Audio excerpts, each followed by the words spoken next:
Okay, we're ready to begin. Tell me about what the Depression was like in 34. In 1934, the Depression was reaching a very critical stage. Unemployment had been increasing across the country. California was a place of high unemployment. Young people like myself had little expectation of finding work.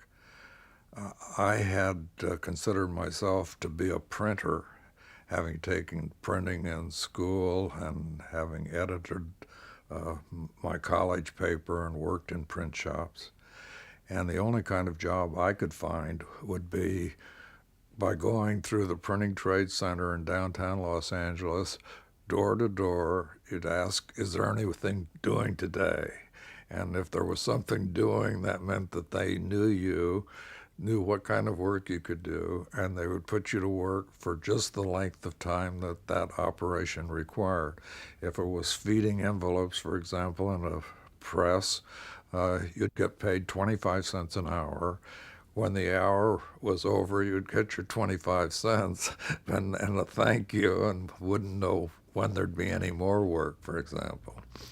So that it was, and then of course, the unemployment without unemployment insurance, the fact that people were without income simply meant that the bread lines were long and that people were seeking work and not finding it. Um, okay, just a moment.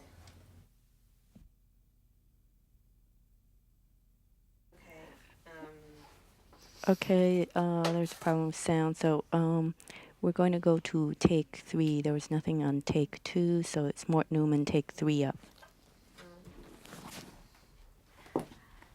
let me just ask you something else about you as a young person.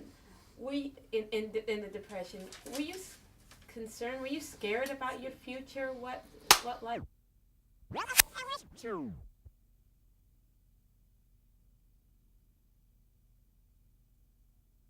Laying it down just in case you need it for cutaways or nodding heads.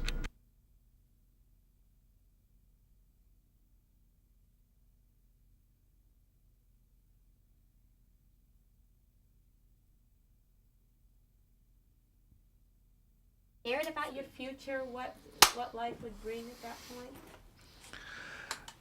That's strange, but not really. I mean, it seemed like you were going to find some personal way and some, social way with other people out of it. I would say that some people talk now about there being sort of a pervasive hopelessness. At that time, that was not the case. We were possibly too naive, but our expectations were high, I would say. Though for what reason, it's something else. It would be hard to say. There were people that we knew were unemployed. Our own parents obviously had sharp declines in their income and all that. So that, but it was still the feeling that things could be done and that there was going to be something better in the future. Okay. Can you tell me what when you first heard about Upton Sinclair? Well, of course, I'd read books by Upton Sinclair as a younger person. In my grandparents' library, I read Oil, for example, and I had read The Jungle, and so that he was known to me as a writer and as a political factor because he had run for public office as a socialist. But the first time that I saw uh, Upton Sinclair in person was at the invitation of some Methodist ministers because Upton Sinclair was speaking to the Methodist Federation for Social Action. And I was invited to attend. And Upton Sinclair at that time announced that he was thinking about running for governor again, but under a completely different set of circumstances. And because he knew he was talking to a pretty friendly audience because these were the most progressive young ministers of the Methodist Church that he was talking to. And there was probably 35 or 40 of them in the room. And so he felt that he could tell them what plans he had. But I think he was sort of ad-libbing and making it up as he went along, because this was probably in 1933. And then, lo and behold, later he did announce that he was running on the Epic campaign. What did you think about it when you heard him speak at that point and heard him talk about running for governor again? Well, I was quite... Wait a second, just let this car go by.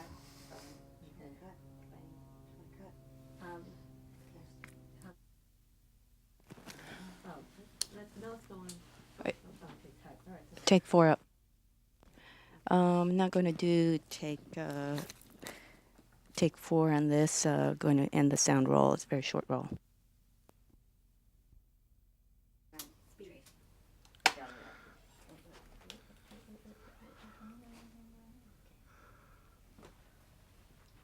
Okay. I first saw and heard Upton Sinclair in person at the invitation of some Methodist ministers in Southern California, probably somebody like Frank Toothaker or Wendell Miller. Okay, I'm going to want you to start again, and not to mention all those names, because if you mention names, then we have to explain who they are. Okay. Okay, start. The first time that I saw Upton Sinclair in person was at a meeting called I'm by gonna the... I'm going to stop you one more time. If you can look at me when you talk. Sure. Okay. I was trying to remember. Yeah, that's fine. The first time that I saw Upton Sinclair in person was at a meeting that was sponsored by the Methodist Federation for Social Action. And at that time, he announced that he was considering running again for governor of California, but that he'd do it in a very different way than he had run in the past. This event was something that we were all very excited about. Okay, I'm going to start again with being excited about it. And you always can stop and start, it's fine. What did you feel about him running for governor? Well, it sounded like a very great idea, though he stressed that he had no expectations of being elected, but that he thought that the educational effect of his running would be a tremendously good thing for the state of California, and that he was particularly serious about running because he had recently been in Germany and had observed the rising of Hitler there, and was fearful that something of that sort might happen in the United States, and if it did, it would certainly affect the people of California. So we were quite excited about the prospect of his running, and were anxious to fit in any way that we possibly could into such a campaign. Okay, let's take you from the point that you first heard Upton Sinclair speak to the point that you got involved with EPIC. But do you remember how you first then got involved in the EPIC campaign? I think that it was simply that friends said there's going to be an EPIC meeting of young people, and here it is, let's go. And I went along primarily as an observer and as an interested person, but very shortly became more involved and was taking on responsibilities and agreeing to do certain things in the campaign. So what did EPIC mean to you? It meant... Instead of saying it, can you say it? EPIC, I think it meant to me and to other young people a chance to examine our society, the way it worked, and to see that the organization of society that was resulting in so many people in unemployment was not the only form that society could take, that there were remedies, there were things that could be done, there were programs that could be inaugurated that could turn things around. So it was on a very optimistic basis that we had, if not all the answers that we had through the EPIC campaign, the basic answers to changing the world we lived in. Can you tell me do you remember what some of the platform was, what some of the main points of EPIC was? Well, the whole idea of that things should be made for use and not for profit. That Okay, I'm going to ask you to start again by telling me that the EPIC platform, or the EPIC stood for. the EPIC idea was based upon the key letters of the slogan, "End Poverty in California." Now we're saturated with acronyms and with all sorts of initials, but at that time it was a relatively new approach, and people were attracted to finding out what EPIC was all about, and they found out that it included the idea that things should be made for use and not for simply for profit. And this brought into question the whole organization of our society and the fact that certain people had been making great amounts of money from the ownership of the means of production. In the meantime, other people were going without jobs and were going hungry because these wheels weren't turning, and the people who made a profit were no longer involved in the system because they couldn't see any chance of making more money for themselves. Tell me a little bit about going to an EPIC meeting. What was it like? There was quite a number for young people like myself. EPIC meetings very often took place in the daytime. For one thing, we had other things, social things, other meetings that took place at night, and because of unemployment, it was not too difficult to say we'll meet next Tuesday afternoon at 2 o'clock in the headquarters or wherever. Very often in a Methodist church, for example, they set aside a basement room or someplace where a meeting could take place, and usually it would be an organizational meeting, how to spread the word, how to get out more material, how to reach certain key youth leaders, that sort of thing. So that there was a mix in EPIC meetings of what you'd call educational material. In that sense, they would try to describe and try to analyze what was happening in California, what was happening in the world for that matter, and would bring into it an understanding of fascism and the understanding of, or in some cases would point to socialism as a solution to the problems and that sort of thing. Can we cut for a moment?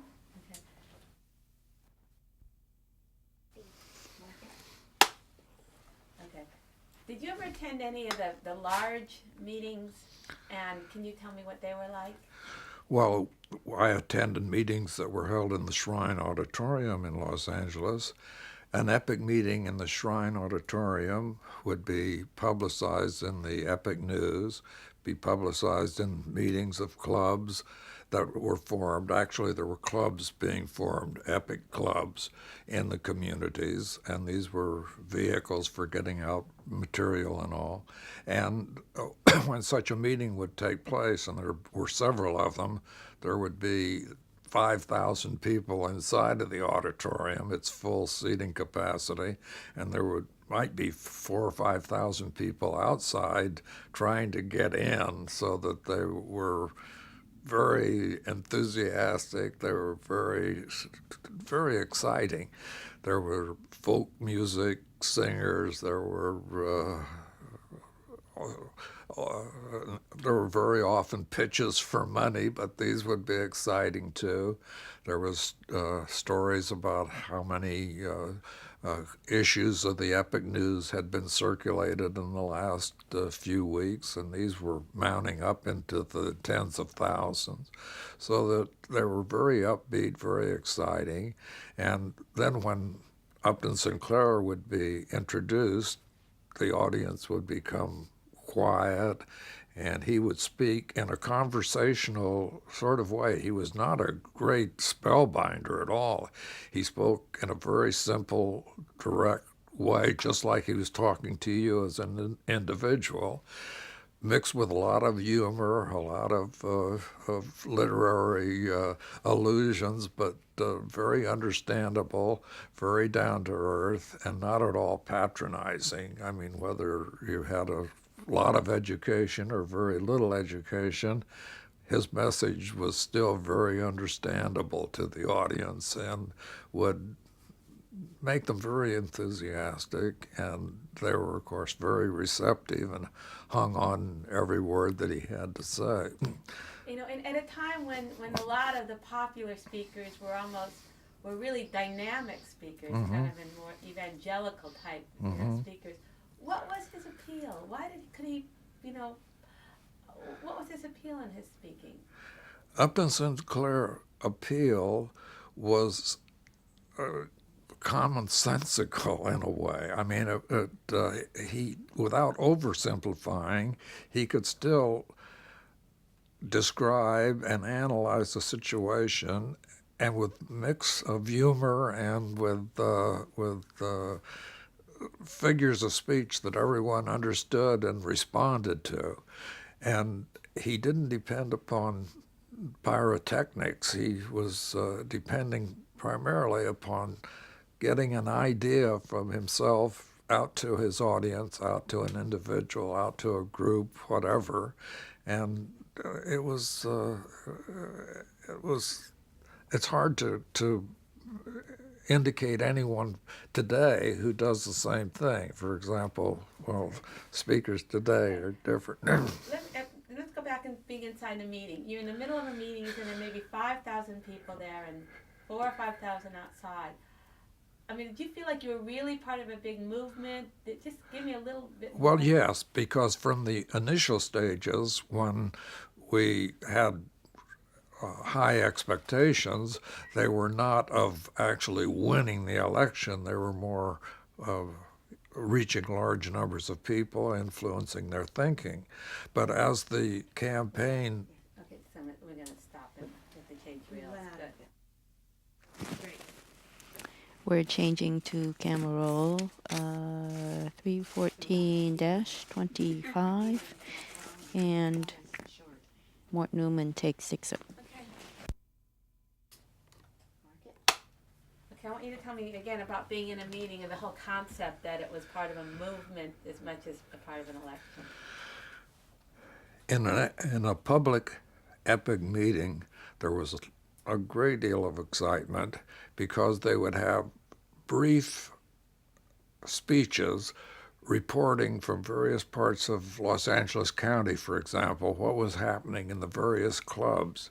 And of course, there was sort of a competition among clubs to do more than anybody else. So they would vie with each other on the number of new members, on the number of pieces of literature, on the number, and pieces of literature very often meant sales of literature, because the Epic campaign was based on the idea that it would be self-sufficient and not end up with a heavy indebtedness or anything of that kind. And further, the feeling that if you paid a penny, 3 cents, 10 cents for a piece of campaign material, you valued it more than if it were simply handed to you and in some cases immediately thrown away. Let's just get back to that for a second. Was that unusual to have to pay for literature? Oh, it was not only unusual. It had never been heard of before, as far as I know. And of course, it was not been heard of in California. It was very unusual because usually there would be more money behind a candidate. Even good candidates would raise funds to provide some sort of printed material, but in this case, printed material, it came at the cost that the printer had been paid. Let me just ask you another question on this. Did people feel like because they were also paying for it in this way, that they, that Upton Sinclair wasn't beholden to any special interest? That's part of it. In other words, it was financed by the people who were interested in the campaign, and it wasn't depending upon Wall Street money. It wasn't dependent upon San Francisco money. That it was depending upon the nickels, dimes, and pennies of large numbers of people in California. Okay, great. So let's get back into the meeting. Yes. Okay. So you would have exciting reports. You would have some bit of news that some organization had just endorsed the campaign, or that some particular public figure had come out in support of it. And then, of course, there'd be certain derisive things when the Los Angeles Times would mention the auditorium would fill with boos and hisses and that sort of thing. So that it was a very exciting situation, and everyone involved in it seemed to view that it was something important that was going on. So you had told me before that one of the things that was interesting about the campaign is that there were also identifiable villains and heroes. And so was that like something when the audience, when you're saying they booed, that people would, when you were there, you hear the expressions of emotion on one side? Oh, that's very true. That, for example, if you mention Wall Street, if you mentioned Rockefeller, if you mentioned even Henry Ford, these were viewed as part of the establishment that was responsible for unemployment and responsible for the misery. So that people were very free with venting their feelings, and you could get an immediate response from the audience simply by a catalog of names. And they were really divided into black and white, good and bad, and there was almost nothing in between. Okay, great. Just another thing I'm curious about on meetings. You say that there'd be a lot of thousands of people inside and thousands of people outside. Did Sinclair just have so much support that you couldn't you couldn't find auditoriums big enough, or what? Well, that was part of it. And of course, this doesn't take into consideration the meetings that were held in basement of churches, in trade union halls, and there were a lot of community cooperatives at that time that in some cases had places where they could meet, storefronts and that sort of thing. These would be meetings of 25 to 150 people. But the really big meetings in Los Angeles were at the Shrine, and that was the largest auditorium available. And it could be filled, and people who were in favor were excited by the fact that it could be filled, and the people who were opposed were frightened by the fact that it could be filled. And because it was common knowledge that the opposition would have great difficulty in matching it. In fact, they never tried to match it in terms of popular meetings. Okay, and did people also pay to get into the meetings? I don't remember. I know, probably, but I don't remember. Okay. Tell me a little bit about, you told me a story about bumper stickers. And how bumper stickers were used in campaigns. Oh, in the Epic campaign and in most campaigns in California, I think that we were using windshield stickers rather than bumper stickers. And okay, I want you to start again and not tell me, just say we were using windshield stickers. Well, in the Epic campaign, windshield stickers were the favored way of letting an automobile get involved in the political campaign. Can you just start that again? The Tell me, like, why, instead of describing it that way, maybe just tell me how bumper stickers were used, how the window.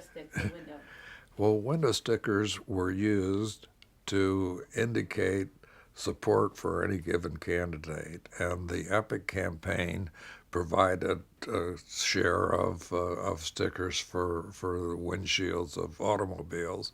This was before automobile windshields were declared not suitable for stickers. And actually, the opposition, the Merriam people, and the campaign, they had their stickers for windshields, but and people would count in a parking lot. I saw 25 Sinclair stickers. Well, I saw 15 Merriam stickers, or whatever the ratio would be. And on the Methodist Church parking lot where my family attended, the cars were segregated by the drivers into the part of the parking lot where the Sinclair cars went and the part of the parking lot where the Merriam cars went. So it was quite obvious where people stood. And I think there was a higher percentage of cars that carried such stickers than you find in campaigns now. There was a tremendous, popular upswelling of participation. Okay, you were telling me that. Could you stop for a second? Mark. Well, second mark, please. Second mark. Pick it up again. Mark it. Right here. Okay. In the excitement of the campaign, people were displaying on their automobile windshields the candidate of their choice. In this print shop where I worked part-time and on a very iffy sort of basis, the delivery car of the print shop had a Merriam for governor sticker on the windshield. Now, when I would have to make deliveries in that vehicle, I would cover the Merriam sticker with a Sinclair sticker, and I would rationalize this as doing a favor to the company, because I knew that in some of the working class areas where I had to make deliveries, that feelings ran very high, and that sometimes strange things happened to windshields that had Merriam stickers. They might even have a rock thrown through them. And this would be a very strong expression of political disapproval. Not wanting to have my company car spoiled in this way, I felt that I was doing them a favor by putting a Sinclair sticker, which I would always retrieve before parking the car. And that was what was going on in those days. Okay. Can you tell me some examples of, there's a big campaign against Sinclair. How did it manifest? How did you experience it? The main campaign against Sinclair in the Los Angeles area seemed to be carried on in two ways. One, the Los Angeles Times had a daily box or a daily anti-Sinclair story beginning on the front page. And at the same time, when you'd go to a motion picture theater, the newsreel that you would see very often would have somewhere in that newsreel an anti-Sinclair segment, which we've later found out, and you probably have talked to some of the people who knew about what was going on, but these newsreels were simply manufactured out of whole cloth. The people who were portrayed as bums, as they called them, hobos. Yeah, so we're out of film. So that. Mark it. What are you going to ask him now? I'm going to ask you again about the LA Times and the newsreels, but let's go with the LA Times first. Tell me about seeing these boxes in the LA Times and how you reacted to it, if you paid any attention to it or not, or did it make you angry? The LA Times could be depended upon at that period to have a daily anti-Sinclair story, usually a box on the front page. Very often it took the form of a quote from some book that Upton Sinclair might have written 20 years previously, a quotation that was completely out of context, but nevertheless might be viewed as a damaging quotation. The Los Angeles Times was known as the anti-union, really anti-labor paper of Los Angeles, but it was at the same time had a certain credibility and a certain respectability. One of my grandparents took the LA Times. Another of my grandparents wouldn't have the LA Times in their front door. So there's always a mixed feeling. First of all, in many cases, I could immediately detect the error in the story or immediately see how it was taken out of context. In some cases, it was something so obscure that you'd wonder just exactly what it was all about. Tell me now again. When you read it, what did you feel upset? Did you dismiss it? Did you? No, you couldn't dismiss it because the LA Times was sort of the paper of record of Los Angeles and had sizable circulation, was read by professional people and all. And it couldn't be ignored. In fact, so it made us very angry. But we always read them, or as often as we could, because we wanted to be prepared to, show how untrue they were, or how far from the mark they were. Okay, I'm going to ask you actually to say this. Yeah. Morton Newman, take 9. Yeah.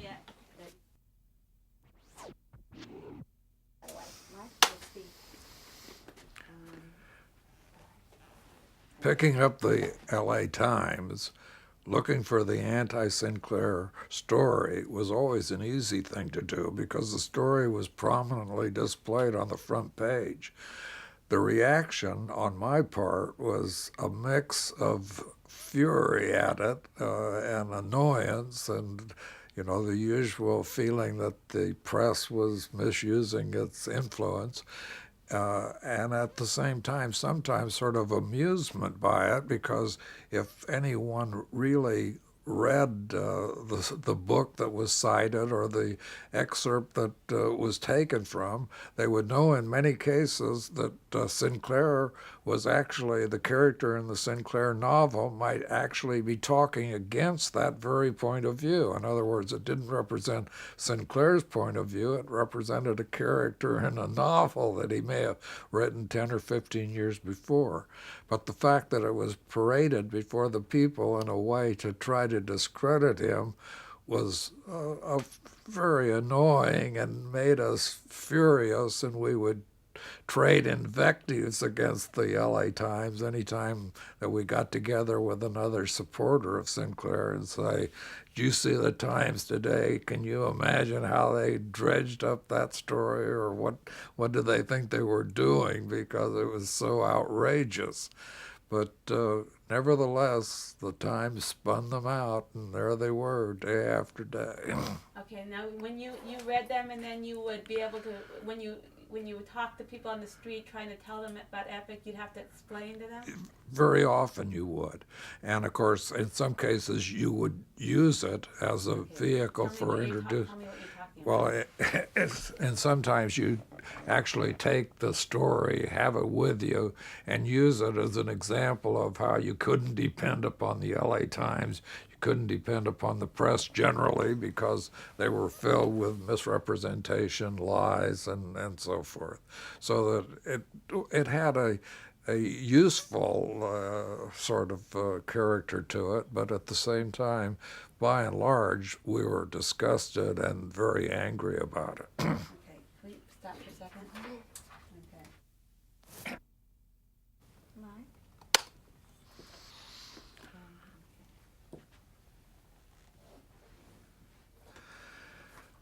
The showing of Upton Sinclair in the primary of the election campaign was so magnificent, and it so far exceeded even our wildest expectations, because there had been a very strong campaign against Upton Sinclair within the Democratic Party. And there was a feeling that some of the Democrats who were running against him would actually come through with a higher vote than they did.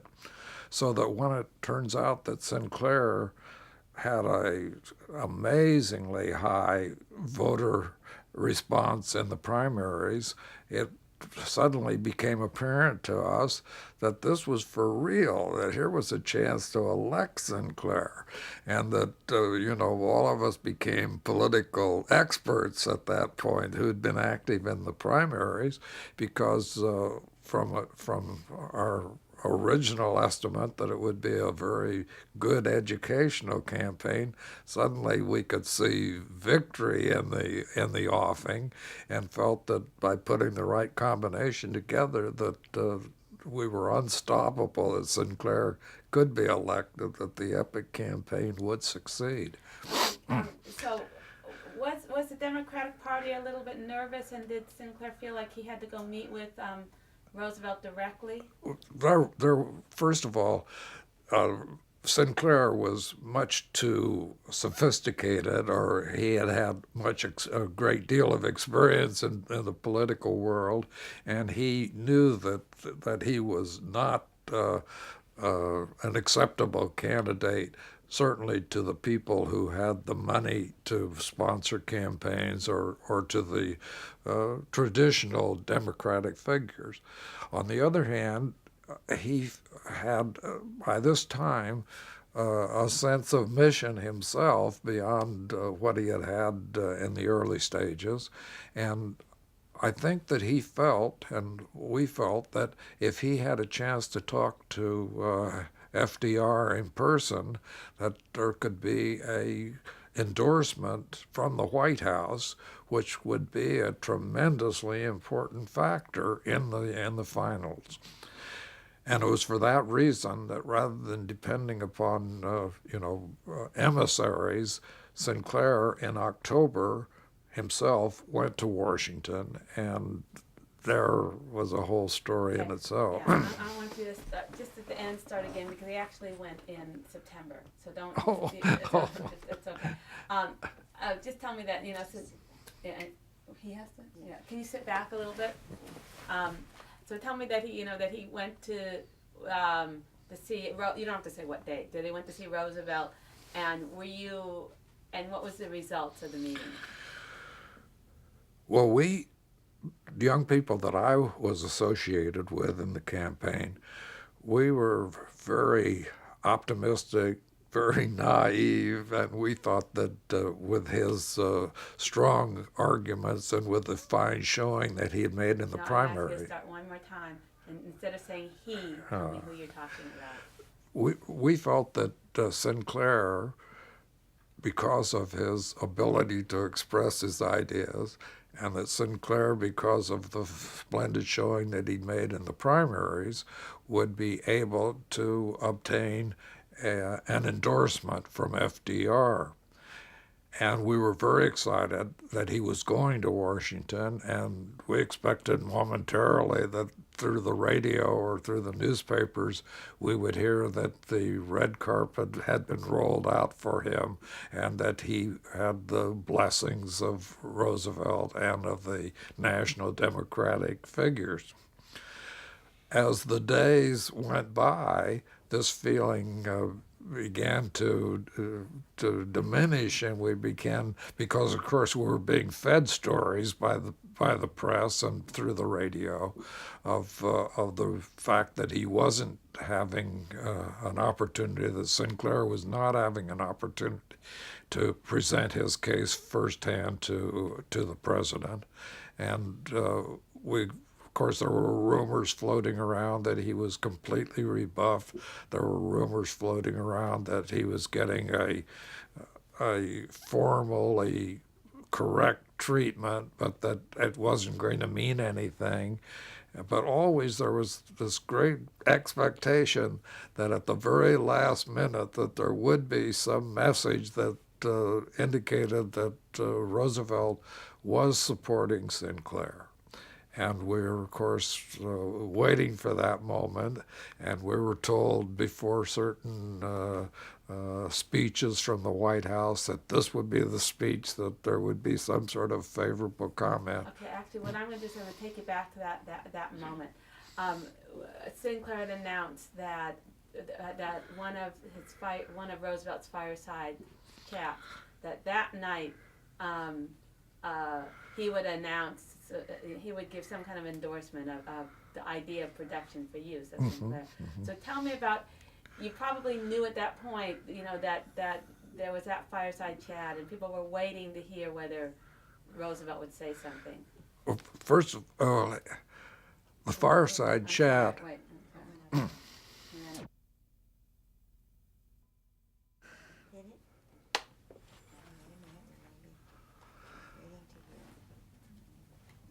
Okay.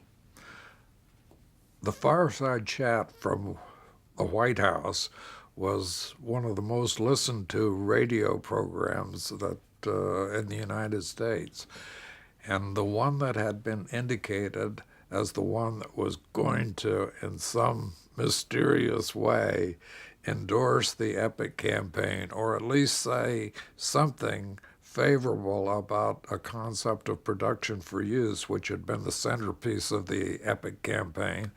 And it would, in other words, finally set to rest the question as to whether or not the White House looked with favor upon Sinclair. So we were all glued to our radio sets to hear this and ready to pounce on whatever phrases we could find that would seem to reinforce this expectation. And we listened and listened and listened. Fireside chats were not lengthy, but they required concentration and listening, and we listened carefully, and we never found the phrase, we never found the endorsement. And the people supporting the Epic campaign, like myself, were very disappointed, though to a certain extent we were becoming more sophisticated about the way politics worked and the way politicians functioned. And at the same time, we were not too surprised, and we felt that we had enough momentum that we were going to win even in spite of this. But did you think a few words from Roosevelt at that time would have really helped? Oh, it would have helped tremendously in retrospect, and because it would have sort of reinvigorated the campaign. It was there's in the course of a long campaign, and this had been a lengthy campaign, there becomes a sort of a plateau that you reach where you don't feel that you're really making any, or you have no momentum, you might say. And this and a favorable comment from Roosevelt would have sparked the campaign in its closing days, and we think would have made a lot of difference. Okay. So were you feeling kind of towards the close of the campaign, towards the end of the campaign, that some of the anti-Sinclair stuff was really beginning to take effect? Were you discouraged at any time, or did you all feel that the movement was still building? I was not discouraged, and the young people that I was working with were not discouraged. In fact, we sort of acted on each other in a way because we were in it together. And further, we were aware that there were some effects of all the adverse publicity and all the adverse efforts were having some effect, but we still didn't think that those were of a sufficient magnitude to rob Sinclair of victory in the final election. And as a matter of fact, the night of the election, when we heard the returns, I'm sorry, don't stop you for a second. Right. I want you to now just tell me about the night of the election. On the night of the election, we were gathered in all kinds of groupings. In my case, with a whole number of friends waiting to hear from the radio reports that Sinclair had been elected, which we at that point thought was going to happen for sure. As the results came in, and of course they were spotty results at first, it was clear that Upton Sinclair had won heavily in certain precincts in certain areas, but at the same time there were other areas in which the reports were coming in and showed that Merriam was gaining the largest share of the votes. As the evening went on, and it became clear that rather than victory, we were faced with defeat, we couldn't accept it. We weren't good losers. We were absolutely convinced that Sinclair had been robbed. We were convinced that the ballot boxes had been stuffed. We were convinced that the will of the people had not been demonstrated, and that if it were truly counted and the ballots had been honestly tabulated, that Sinclair would have won. Why were you so convinced? I mean, what was, did it run so contrary to what you were feeling and experiencing as part of the campaign?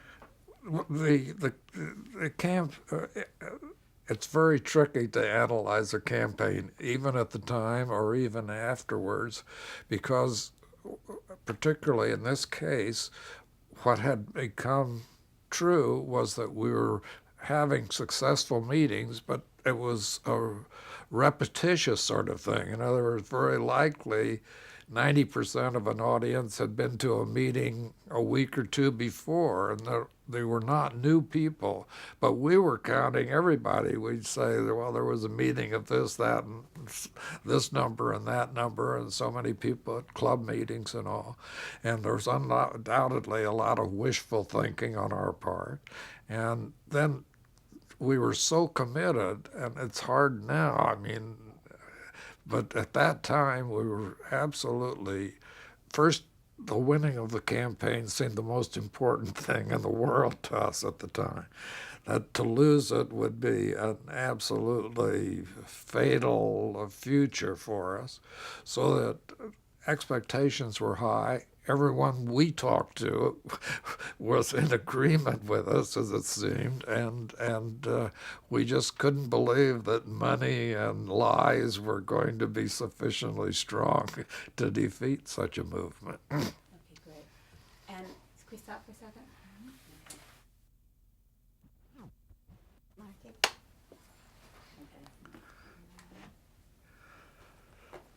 The night of the election was an exciting one. I found myself in the living room of a friend, surrounded by a dozen of other young people that I knew, all of us convinced that the last-minute work that we had done at the polling places, the last-minute efforts to get out the vote, had succeeded, and we were simply waiting enthusiastically, expecting that we were on the threshold of a tremendous victory. The thought of losing just really wasn't in our heads. We were so convinced that we were going to win that we knew that all the forces of corruption and evil had been arrayed against us, but we were just convinced that they weren't sufficiently strong, and we thought that as the primaries had been such a victory, that the finals would be an equal victory. When we could begin to realize, as the late returns came in, begin to realize that somehow the expectations were not being realized, that somehow Sinclair was beginning to trail in the vote, and that in some cases the... Wait, I actually want you to just tell me again about when the election results came in, but tell it simple, okay? Well, when the election results came in, we went from an exuberant feeling to a much more serious feeling.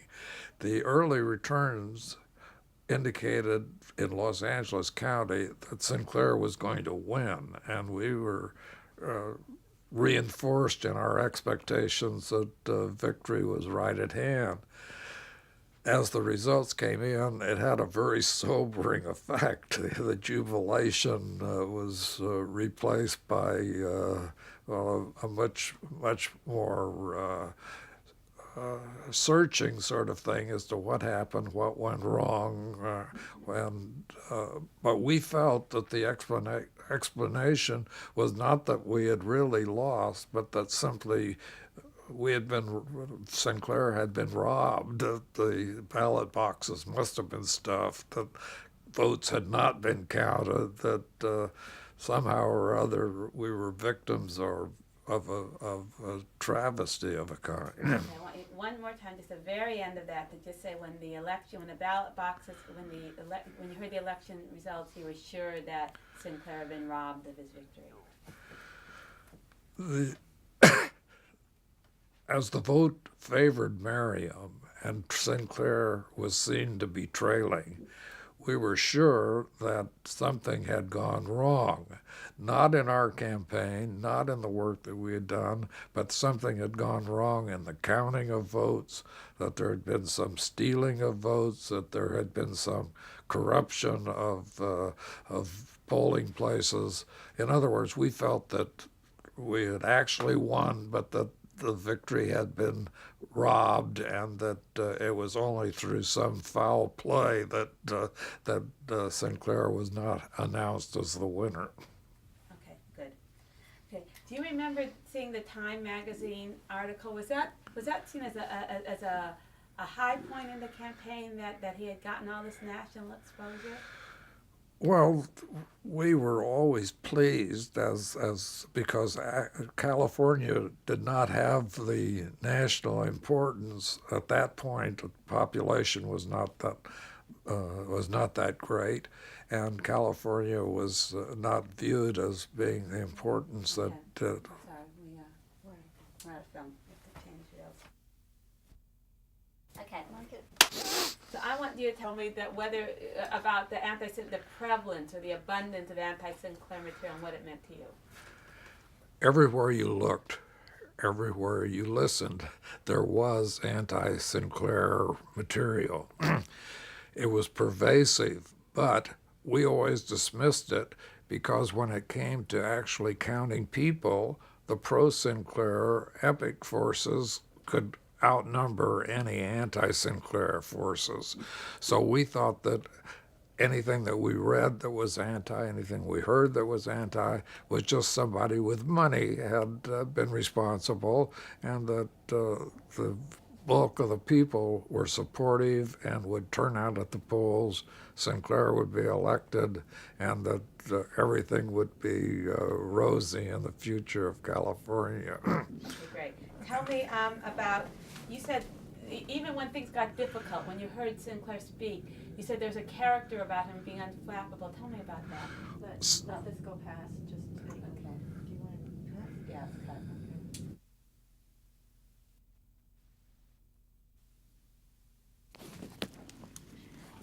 cut. Morton Newman, take 14 up. Do you know what the question is? Do you remember what the question is? About him being unflappable. Okay. Mark it. Upton Sinclair himself was a pillar of strength during the campaign. In every public appearance, he seemed to be unflappable. In interviews, he seemed to be absolutely in control. He had good humor. He had answers that were to the point. He had illustrations. He was on top of the situation. And it was, to the rest of us, it was always the feeling that, we had really supported the right person because he was on top of things. So never, when anything was bad, you never felt it from him. Not at all. I mean, on the contrary, he was always positive, upbeat, and as far as we could say, very optimistic. Okay, great. Can you tell me very briefly again about the fact that you had to pay for pamphlets that the literature that was paid for by people? One of the strengths of the Epic campaign was that it was self-financing. It was financed through pennies, nickels, dimes that were paid by people working, unemployed, young people, old people who wanted to get the story of the Epic campaign. They would pay for it. They would, if they were taking literature from the headquarters, the literature wasn't forced on them. On the other hand, there was a price tag on it, and they would dig deep in their pockets, satisfy the person at the counter that they were paying for it, and the campaign literature was very much was highly thought of because it did represent money out of pocket to people who didn't have very much money in their pocket. So the campaign, just can you tell me just very simply that campaign literature is not given away, it was sold, and that helped finance the campaign? The sale of campaign literature in the Epic campaign was one big factor in keeping the campaign financially afloat, because while campaign literature was sold on a bare cost basis with very little, I'm sure, left over, nevertheless, the very fact that money was being spent for campaign literature kept that, which would usually be a drain upon a campaign, from happening, and that was a self-liquidating portion. Okay, if we stop for a second. Okay. Okay, mark it. Okay. The anti-Sinclair, anti-Epic newsreels were a source of real displeasure and anger to those of us in the campaign itself. We could see through them. We could see how contrived they were. We had the feeling that they had been staged and that they were So I simply... want you to actually start again. Just be in the, don't analyze it. Just, you're in the movie theater, you see it on the screen. What do you feel anger, because this having no effect upon those of us in the campaign, we could see that it might affect some person who had not really looked into what was happening. Stop you again if you start one more time on this. Okay, and tell me what you see. I mean, when I first started seeing these newsreels on the screen, it made me angry, but I was worried about the effect that it might have. The newsreels made me very angry. I thought that they were a waste, but on the other hand, I was afraid that they might influence somebody else. And the fear that the fact that they were reaching such a large audience would have an effect was always there. So that while I and my friends thought we could see through them, we, on the other hand, felt that that they might be a factor in the election itself. Okay, great.